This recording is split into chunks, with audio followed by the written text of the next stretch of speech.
मैं पारस political analyst आज आप सबका यहाँ पे स्वागत करता हूँ। आज के इस शो के अंदर हम बातचीत करेंगे हरियाणा की आने वाली राजनीति के बारे में। और आज हमारे साथ मौजूद हैं एडवोकेट देव साहब। स्वागत करते हैं देव साहब का। आभार भाई साहब। देव साहब बताइए, हरियाणा की आने वाली राजनीति का मोड़ क्या होगा? कुछ नहीं होगा, बीजेपी रहेगी। किन कारणों से आप कह सकते हो कि बीजेपी ही आएगी? भाई साहब, कारण है ना, हरियाणा की राजनीति में हरियाणा का आदमी ना बदलाव पसंद नहीं। हरियाणा का आदमी ये मानने को तैयार ही नहीं है कि कुछ बदल गया है। आज भी जब है ना, जितने भी विपक्ष की पार्टी है उसमें से एक धड़ा तो लोकदल है। आप लोकदल के किसी आदमी से मिल लो, वो यूं ना मानने कि ओम प्रकाश चौटाला सीएम नहीं है। वो आज भी यूं कहता है कि अभय सिंह चौटाला आज भी सीएम है।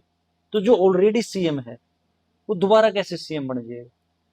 बीते दिनों में हमने जैसे देखा हरियाणा के अंदर और पिछले चुनाव के अंदर भी हमने देखा कि कांग्रेस ने बीजेपी को बहुत जोरदार टक्कर दी। हाँ। और ऐसी बहुत सारी हॉट सीट्स थी जहां पे कांग्रेस ने बीजेपी को हराया। हाँ। तो क्या इन सारे पैरामीटर्स को देखते हुए क्या ऐसा माना जा सकता है कि आने वाले टाइम में, आने वाले इलेक्शंस के अंदर कांग्रेस जीत पाएगी? कांग्रेस का तो नाश होएगा और ज्यादा होएगा, क्योंकि जिसके मर्जे बादशाह उसके रुलते हंड है वजीर। तो एक तो ये है मूर्खों के हाथ में, और मूर्खों के हाथ में इस वजह से है, हरियाणा का इतिहास रहा है भाई, आप एक जाति को साथ लेके इलेक्शन नहीं जीत सकते। और कांग्रेस वो कलंक और वो पाप है जो हरियाणा में 35 बनाम 1 का जहर अगर आज दिख रहा है ना, तो कांग्रेस की वजह से दिख रहा है, वो भूपेंद्र सिंह हुड्डा की वजह से दिख रहा है। उसने वो चीज बोई है भाई। तो ऐसी तरिया में हरियाणा का इंसान कभी भी जातिवाद पर वोट नहीं करता। इसी वजह से 2024 वाला जो इलेक्शन था उसमें भी इनके हाथ कुछ नहीं लगी थी। और दूसरी एक बहुत बड़ी महत्वपूर्ण बात एक और है कि जितने भी हरियाणा में, आपने कहा कि क्या वो आ पाएगी, वो कभी भी नहीं आ पाएगी।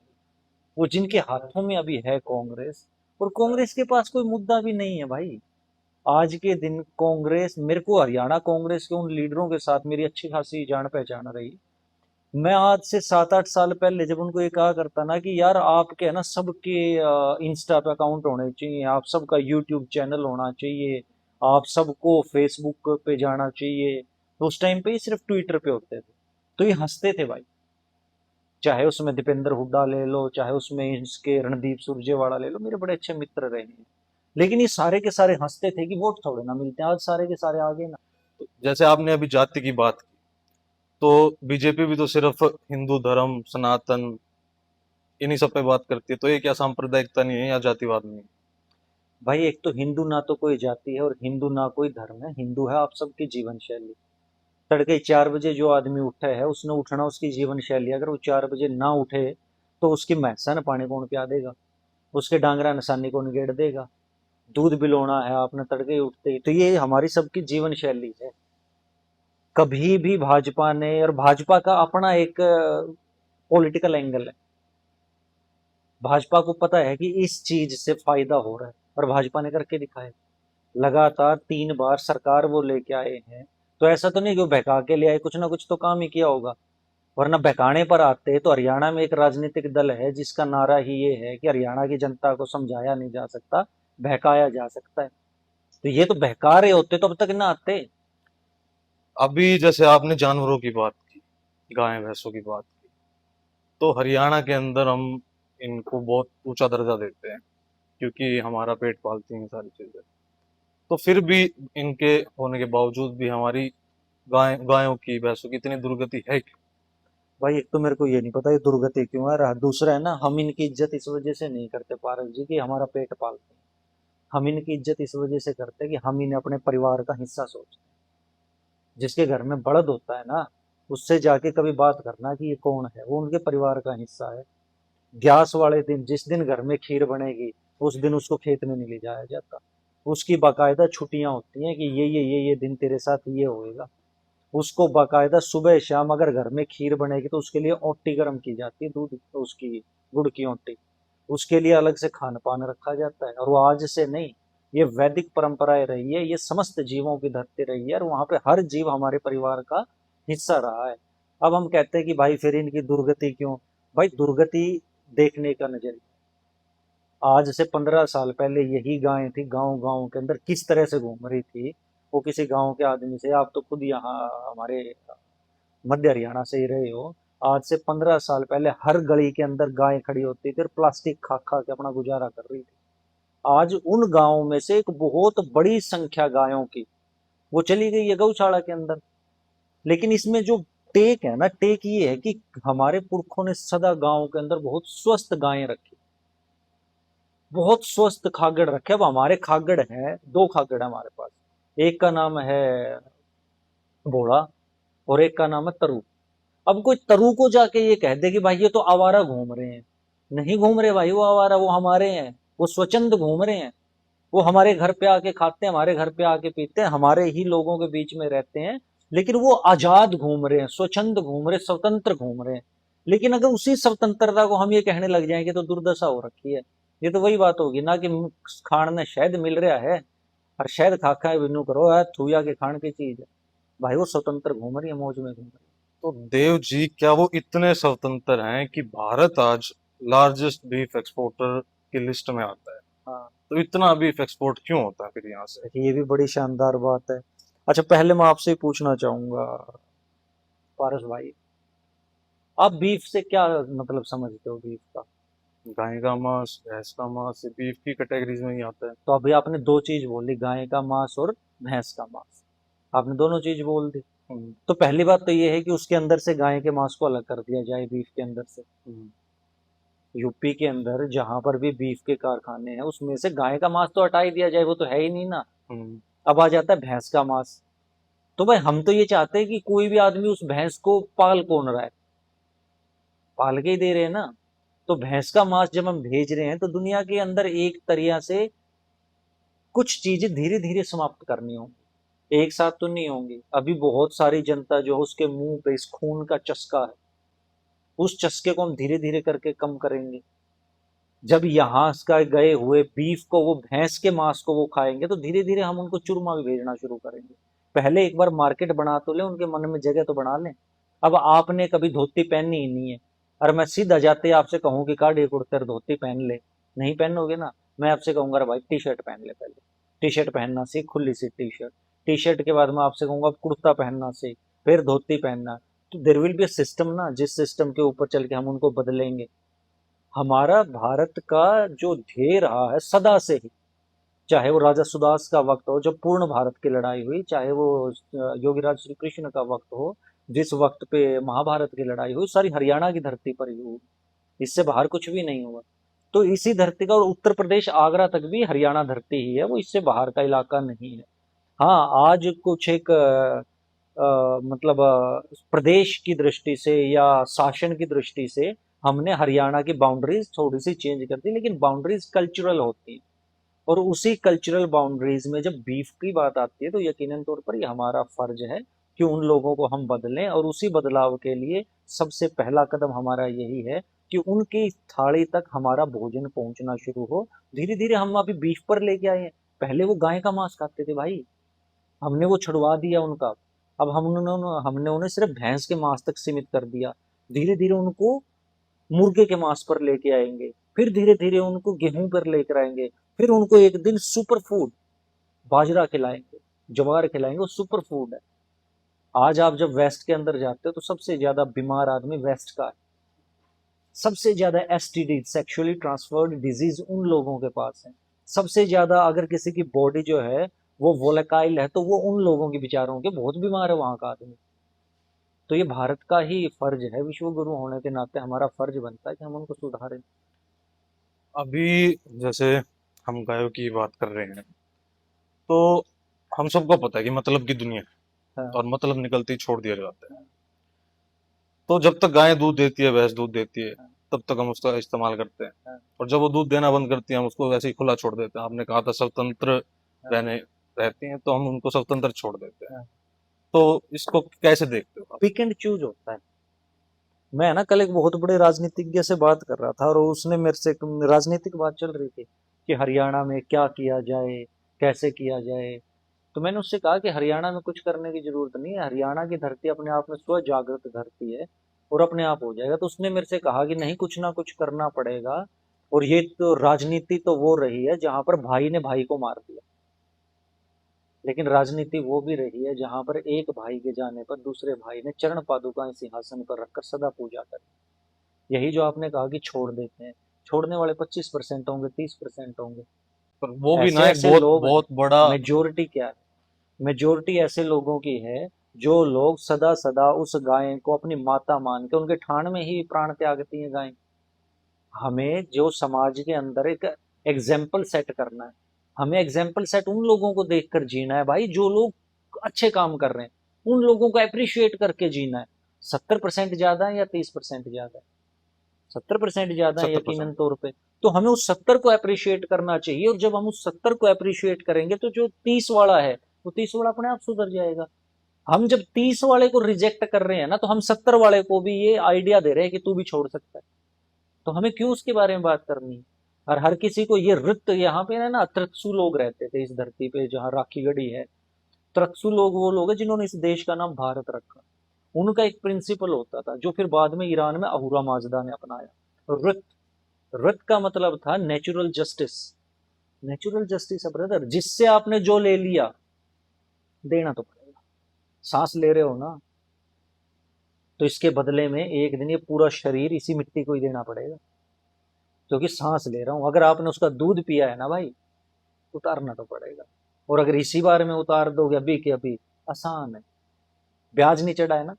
लेकिन अगर यूं छोड़ दोगे तो भाई साहब ब्याज पे ब्याज चढ़ जाएगा, और फिर ब्याज नहीं उतरे करता, क्योंकि कुदरत का ब्याज तो बहुत तगड़ा है।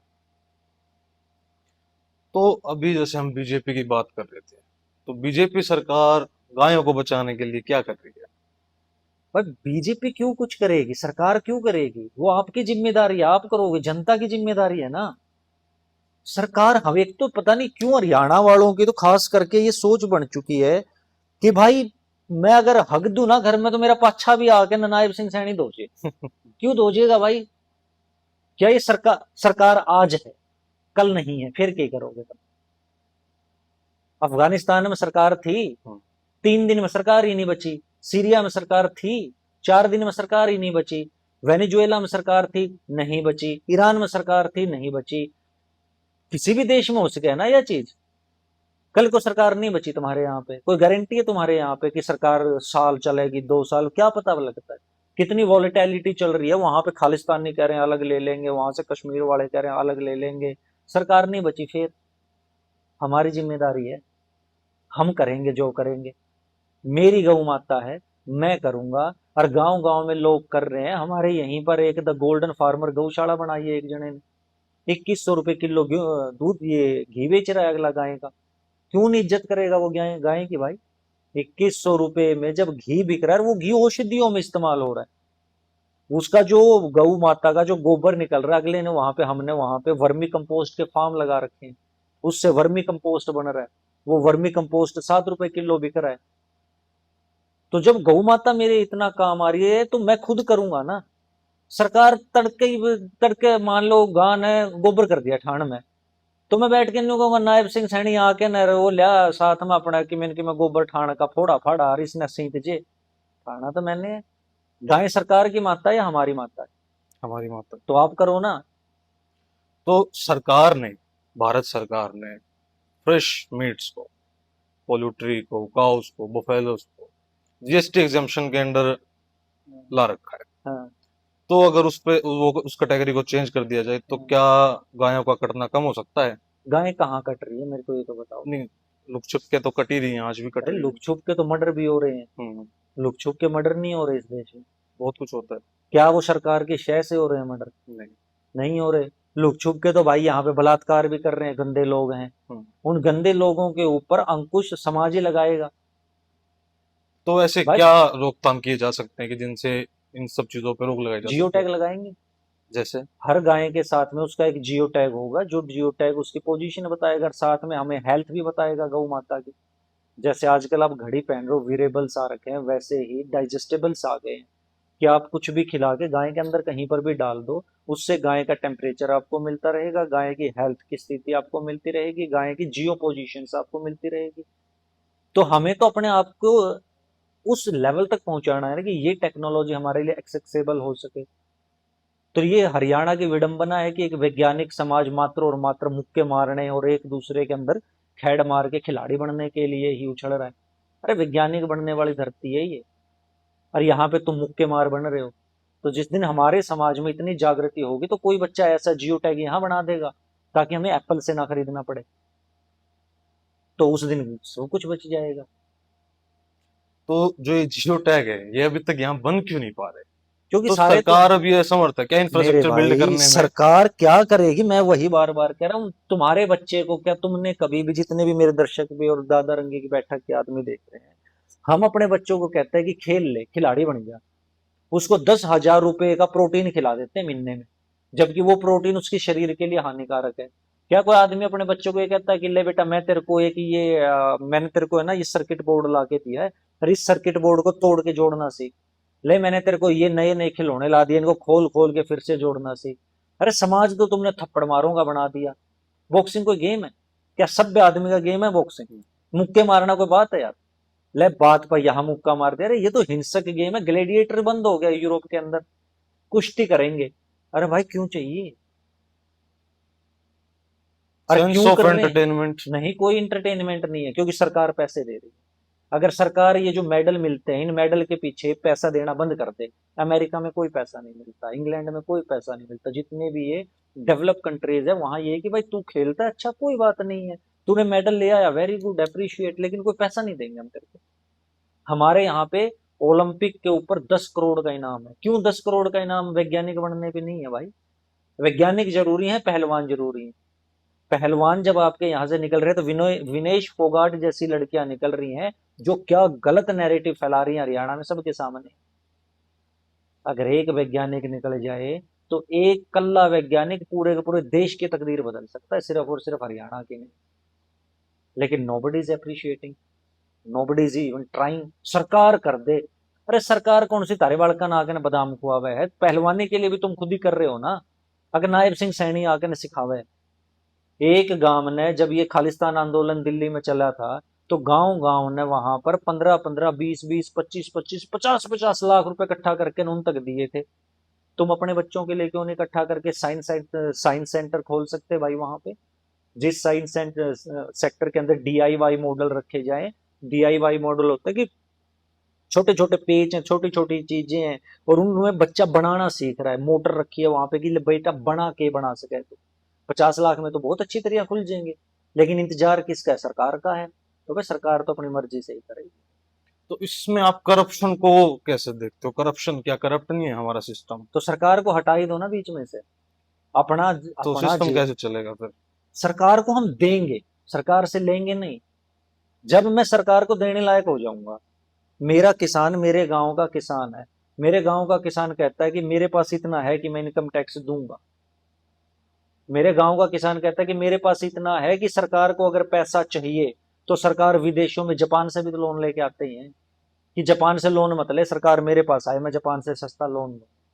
उसके लिए हमें सशक्त होना पड़ेगा ना। जब तक तुम सरकार के आगे यूं हो, तब तक सरकार तुम्हारे ऊपर यूं है, तो तब तक तो भाई सरकार की माननी पड़ेगी। जिस दिन तुम यूं बन गए और सरकार यूं बन गई कि मेरे पास इतना है मैं दूंगा, पकड़। मोदी साहब बताओ, मोदी साहब ने अभी कहा कि सोना जो है वो कम इंपोर्ट करो ताकि फॉरेन एक्सचेंज बचे।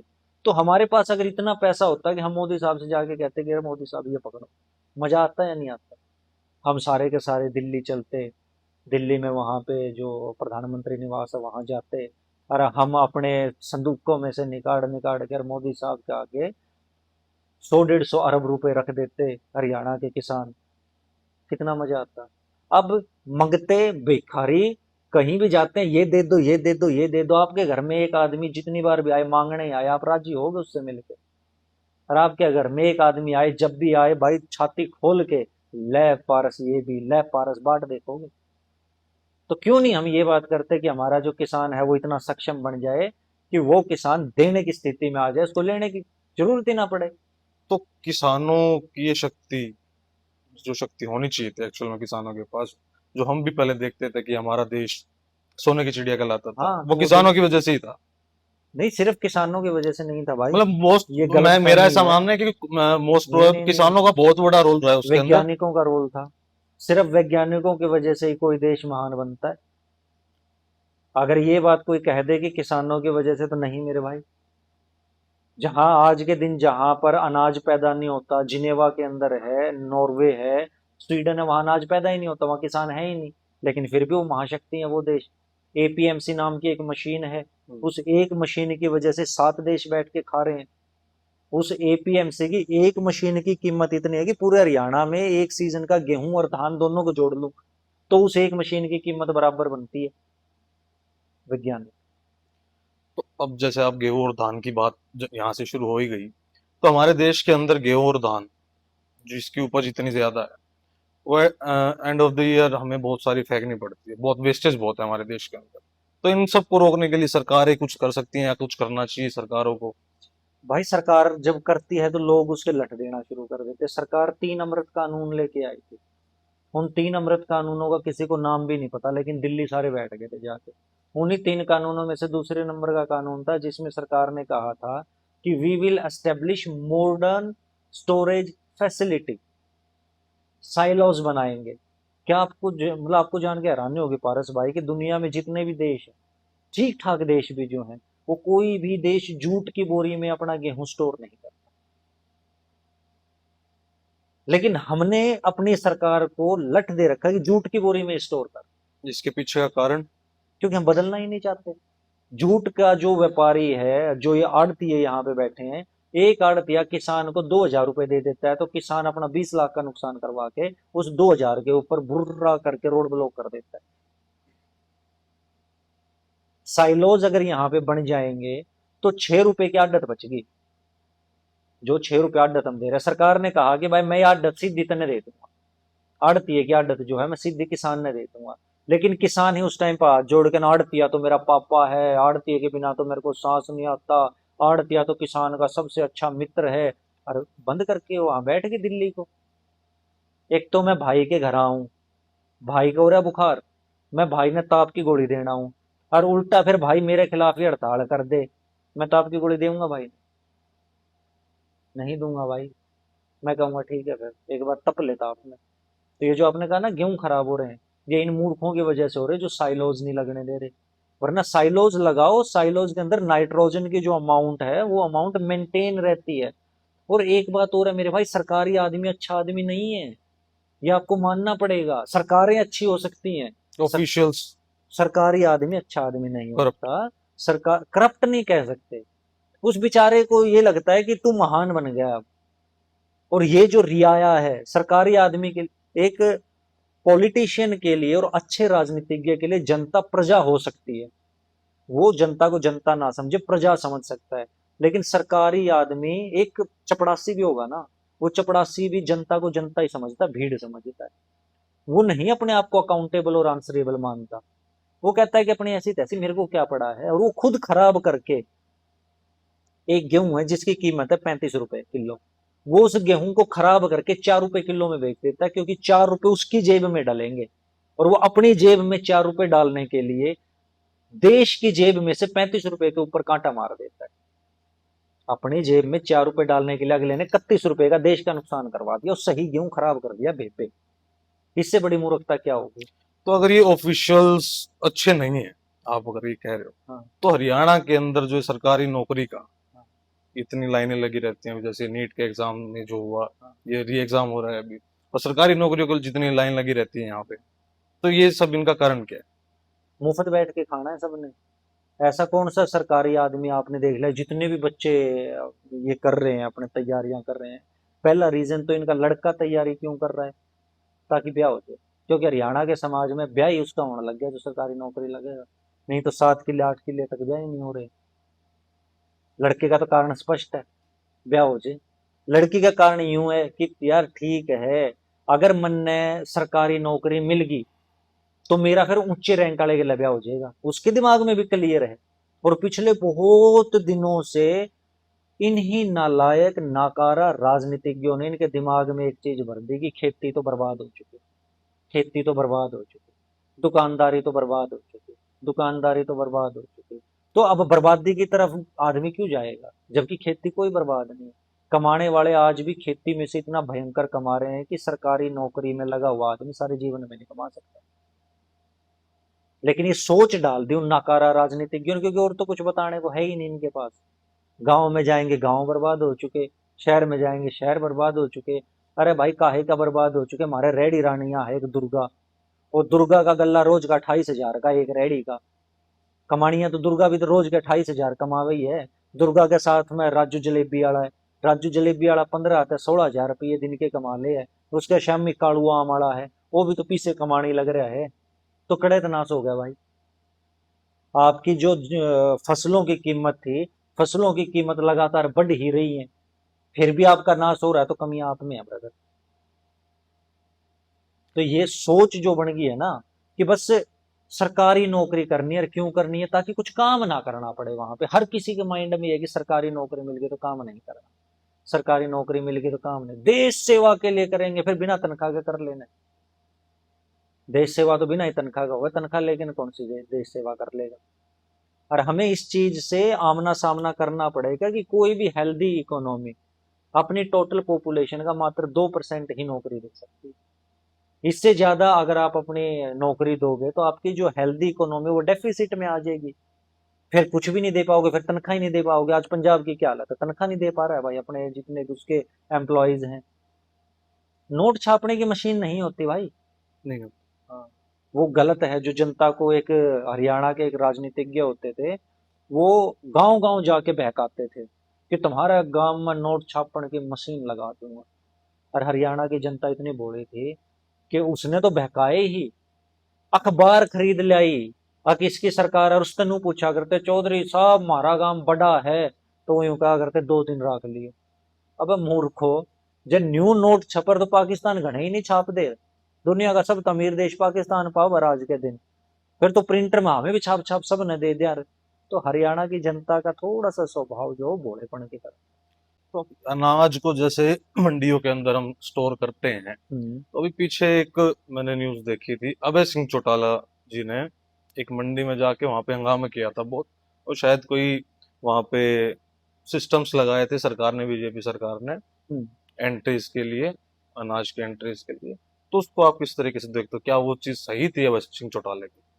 अभय सिंह चौटाला मेरा बहुत अच्छा मित्र रहा है भाई, और मैंने बहुत लंबे टाइम तक अभय के साथ में बहुत ही मित्रतापूर्ण व्यवहार था। अभय सिंह चौटाला और को आदमी वही करेगा ना जो उनको करना आता है। अभय सिंह चौटाला और ने बेचारों ने खैड़ मारनी सीखी। अभी भी यहाँ नारनौंद में बोर्ड लगा रखा है, हम लड़ेंगे लड़ाई। आपके घर के सामने कोई आदमी आके नहीं कहे कि उरे छड़दम तारूंगा, उरे लड़ूंगा, आप उसके बारे में क्या सोचोगे? आप चाहते हो कि आपके घर के सामने लड़ाइयाँ हो, आपके मोहल्ले में लड़ाइयाँ हो? कोई नहीं शांति चाहेगा, चाहिए शांति ना। चाहिए सबको। ये पार्टी का इसी वजह से नाश हो गया, क्योंकि इनको आता ही लड़ना। अब डाटा तो हमें चाहिए कि भाई कितना गेहूं मेरे पास आ रहा है, कौन सा गेहूं आ रहा है, वो डाटा तो मैं रखूंगा। उस डाटा के ही खिलाफ लड़ाई, क्योंकि जिस टाइम पे डाटा प्रोक्योरमेंट मेरी शुरू होगी, मेरे को ये पता लग गया कि नारनौंद की जो मंडी है इसमें 11 मैट्रिक टन जो है वो गेहूं आ रहा है। ये 11 मैट्रिक टन गेहूं इन इन इन इन गांवों से आ रहा है निकल के। तो मेरे लिए साइलोज को प्लान करना कितना आसान हो जाए।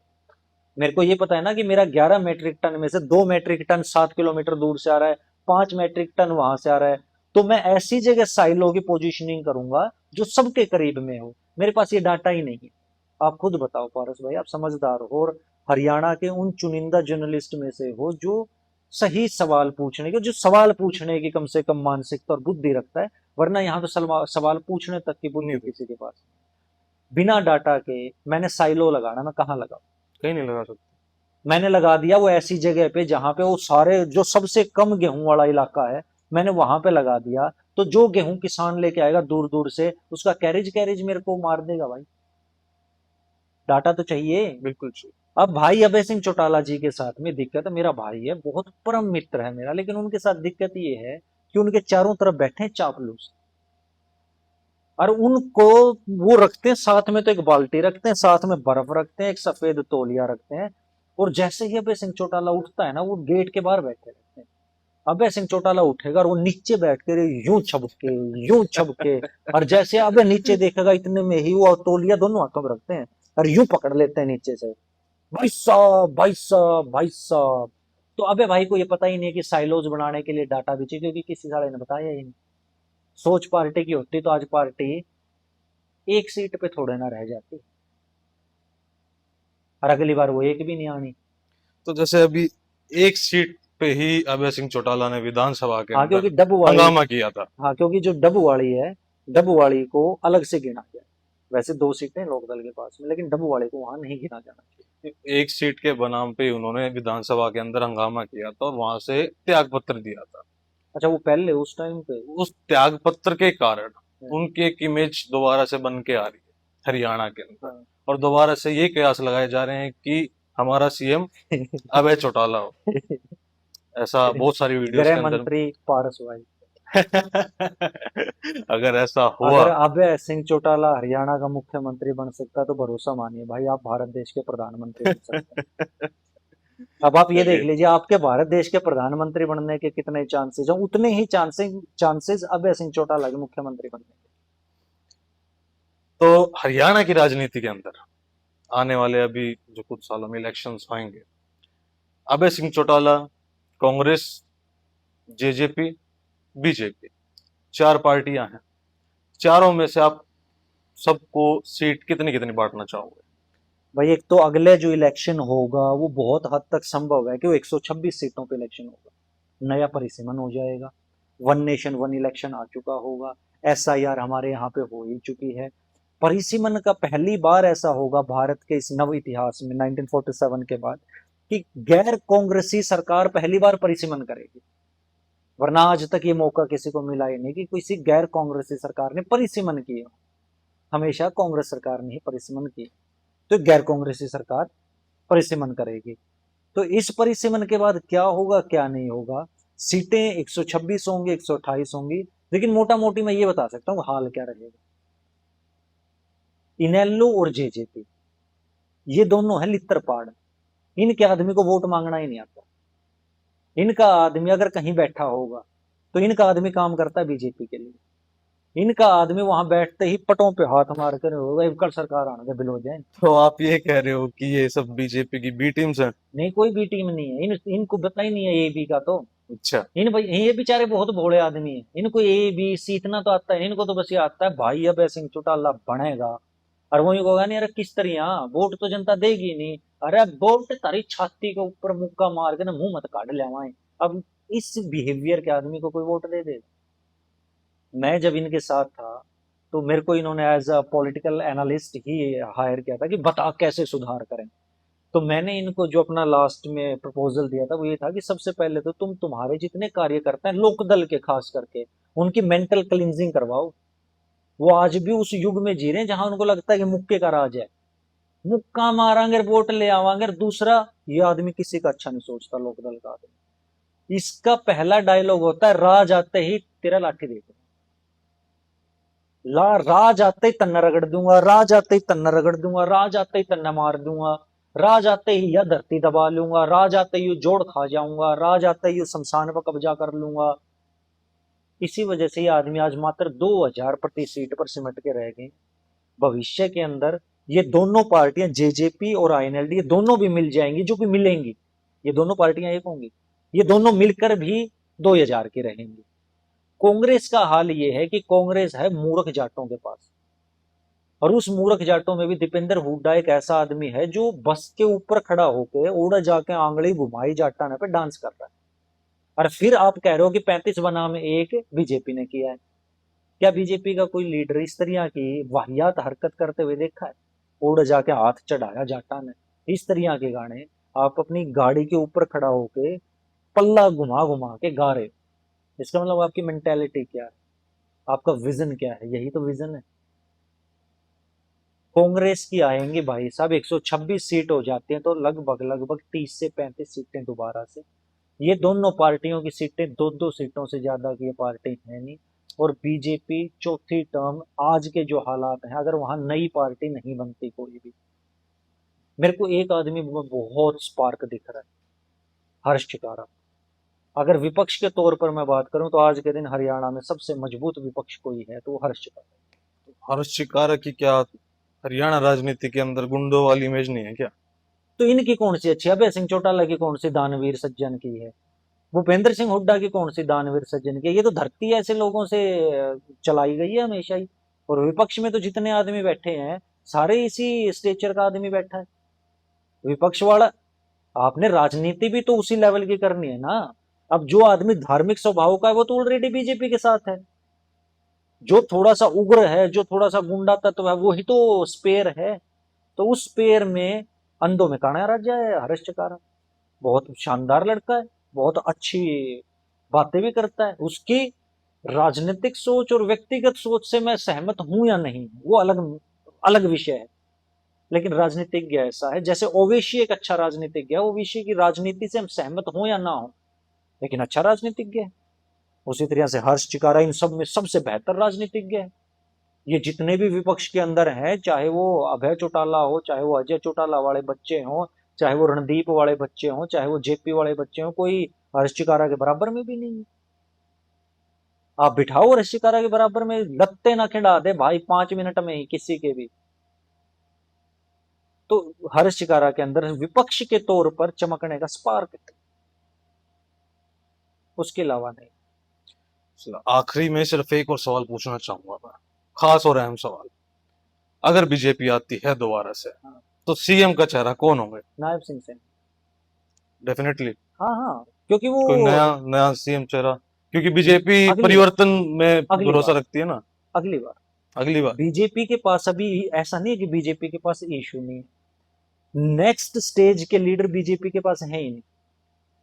नायब नायब सिंह सैनी तक की तो स्टेज के लीडर हैं बीजेपी के पास, जो उससे अगली स्टेज आ गई, जिस स्टेज में जैसे दुष्यंत चौटाला, दिग्विजय चौटाला, हर्ष चिकारा, ये जहां पे एस्टेब्लिश हो रहे हैं जिस एज सेगमेंट में, उस एज सेगमेंट का कोई भी लीडर बीजेपी के पास हरियाणा में है, मिस है। आप नजर मार के देख लो, हमारी एज जो है आज के दिन, क्या हमारी एज का कोई ऐसा लड़का है बीजेपी के पास या लड़की जिसका प्रभाव हो जनता के ऊपर? ये बहुत बड़ा सवाल पूछा आपने। है आपने ही नहीं। विनेश फोगाट जी का नाम लिया था, तो विनेश फोगाट जी को कैसे नेता के रूप में देखते हो आप? Vinesh Phogat good for nothing नेता है, सोच नहीं है भाई। अगर विनेश फोगाट के पास सोच होती तो आज विनेश फोगाट जुलाना के गांव गांव में अपनी नर्सरी खोल के और हर बच्ची को विनेश फोगाट बनाने के लिए काम कर रही होती, ना कि खुद ही मैं ही विनेश फोगाट बने रहूंगी। अरे बावली तने तो सारे विनेश फोगाट बना देने चाहिए, पैसा आया है ना।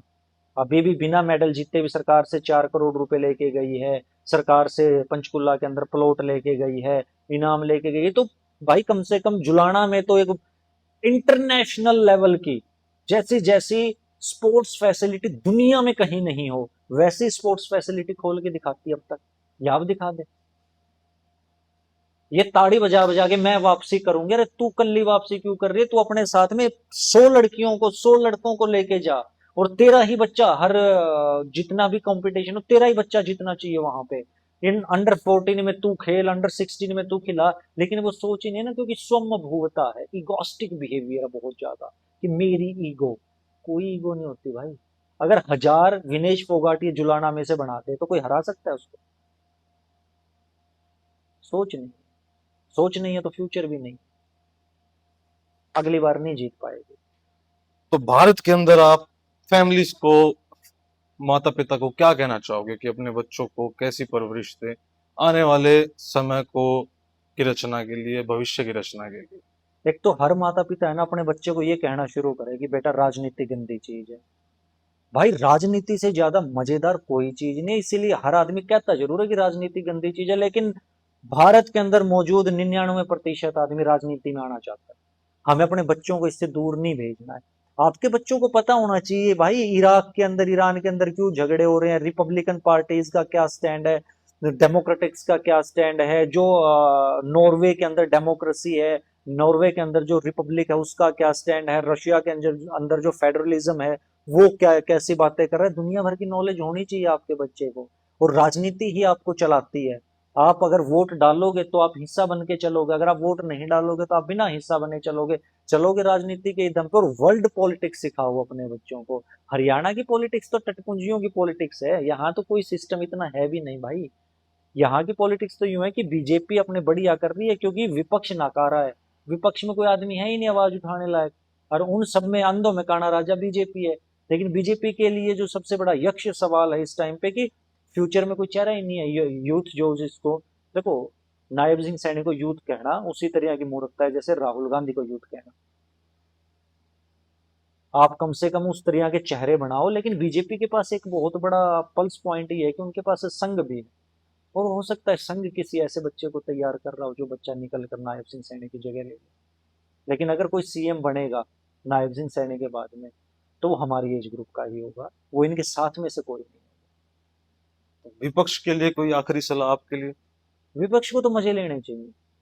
विपक्ष तो अपने गाने गाओ, मौज मारो। और एक है ना, विपक्ष को क्या करना चाहिए, अपने जितने भी विपक्ष के वर्कर हैं उनके लिए रिट्रीट सेंटर खोलने चाहिए, जहां पर उनका बैठ के उनकी मानसिकता का इलाज किया जाए। कम से कम 2 महीने तो यूं रोकने में लग जाएंगे विपक्ष के आदमी को, वो यूं कर देते हैं कुछ भी बात हो जाए तो ये हाथ रोकने में 2 महीने की ट्रेनिंग लगेगी उनका। भाई ऐसे वोट नहीं मांगे जाते। तो विपक्ष में तो आज जो भी आदमी बैठा है वो भाजपा के लिए ही काम कर रहा है, और जबकि उसको पता नहीं। वो एक मीम है ना, मैं हूं ना फिल्म का, कि तू है लक्ष्मण लेकिन तेरे को पता नहीं। इन विचारों को तो पता ही नहीं है कि ये ना चाहते हुए भी भाजपा के पक्ष में माहौल बना रहे। Thank you Dev ji. तो ये थे देव जी जिन्होंने बहुत अच्छे शब्दों के अंदर अपने विचारों को प्रस्तुत किया और सभी विचारधाराओं के बारे में अपनी राय रखी, और हरियाणा की आने वाली राजनीति के बारे में अपने अच्छे विचार व्यक्त किए।